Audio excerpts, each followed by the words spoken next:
Welcome to Sunshine Smiles. घर की धड़कन, टिक टिक करती घड़ी।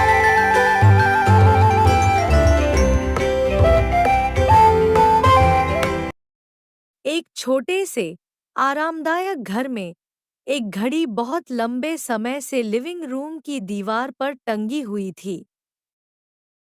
यह कोई शानदार घड़ी नहीं थी। उसके लकड़ी के फ्रेम की चमक समय के साथ फीकी पड़ चुकी थी और उसकी टिक-टिक घरवालों की रोजमर्रा की जिंदगी की पृष्ठभूमि में एक मधुर संगीत बन गई थी। लेकिन उस परिवार के लिए यह घड़ी महज एक समय बताने वाली वस्तु नहीं थी। यह उनकी अनगिनत यादों की मूक गवाह थी। यह घड़ी रविवार के हंसी खुशी भरे लंच, देर रात बोर्ड गेम्स और उन शांत लम्हों का हिस्सा रही थी जब परिवार खिड़की से तूफान को निहारता था। हर जश्न और हर आंसू के दौरान इसकी टिक-टिक ने परिवार के दिल की धड़कन की तरह साथ दिया था। फिर एक दिन अचानक घड़ी बंद हो गई। उसकी सुइयां 8:32 पर आकर रुक गईं। शुरुआत में किसी ने ध्यान नहीं दिया। जिंदगी व्यस्त थी और घड़ी की खामोशी रोजमर्रा की हलचल में कहीं खो गई। लेकिन धीरे-धीरे उसकी अनुपस्थिति महसूस होने लगी।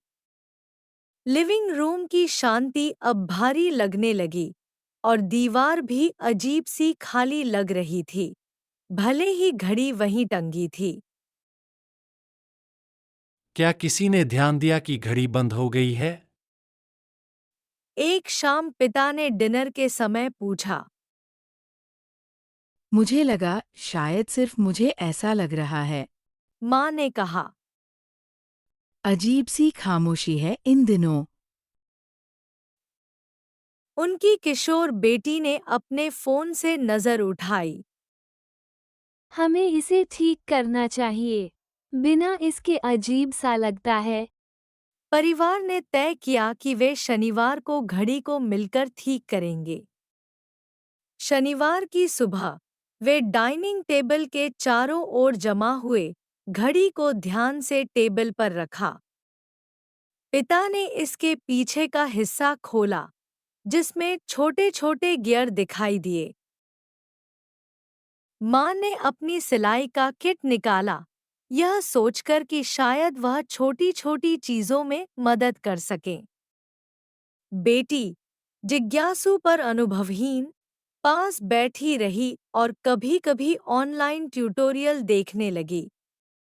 जैसे-जैसे वे काम करते गए, पुरानी बातें याद करने लगे। याद है, मांझी इस घड़ी के नीचे बैठकर बुनाई करती थी। माँ मुस्कुराकर बोली। वो हमेशा इसे देखकर कहती थी, बेटी, समय पंख लगाकर उड़ता है। और याद है जब मेरे जन्मदिन पर यह घड़ी दीवार से गिर गई थी? पिता ने जोड़ा। हमें लगा यह हमेशा के लिए टूट गई, लेकिन इसे सिर्फ एक नई कील की जरूरत थी। बेटी हंस पड़ी। और हमेशा होमवर्क 8 बजे बजने से पहले खत्म करने की दौड़ लगी रहती थी। टुकड़ा टुकड़ा जोड़ते हुए उन्होंने साथ में काम किया, यादें और हंसी बांटी। उन्होंने महसूस किया कि यह घड़ी उनके जीवन का कितना अहम हिस्सा रही है, सिर्फ समय बताने के लिए नहीं, बल्कि उनके साथ बिताए पलों की मूक गवाह के रूप में। जब सूरज डूबने लगा, घड़ी ठीक हो चुकी थी। पिता ने इसे सावधानीपूर्वक चाबी दी और वह परिचित टिक-टिक फिर से सुनाई देने लगी, जिसने कमरे को भर दिया।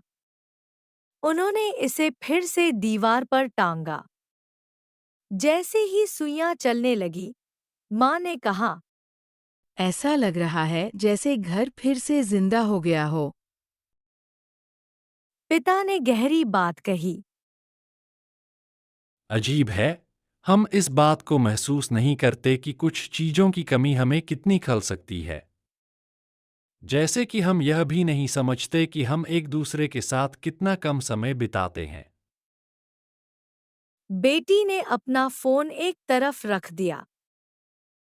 शायद हमें ऐसे और भी शामें साथ में बितानी चाहिए। उस शाम परिवार ने अपने उपकरण बंद कर दिए, गर्मागर्म कोको बनाया और लिविंग रूम में बैठकर कहानियां साझा की। घड़ी की लगातार टिक-टिक के साथ वह समय फिर से उनके घर की धड़कन बन गया। लेकिन इस बार परिवार ने कसम खाई कि वे सिर्फ गुजरते समय पर नहीं, बल्कि उन लम्हों पर ध्यान देंगे जो वे एक दूसरे के साथ बिताते हैं। कहानी की सीख। समय अनमोल है, इसे उन लोगों के साथ बिताएं जो आपके लिए सबसे महत्वपूर्ण हैं।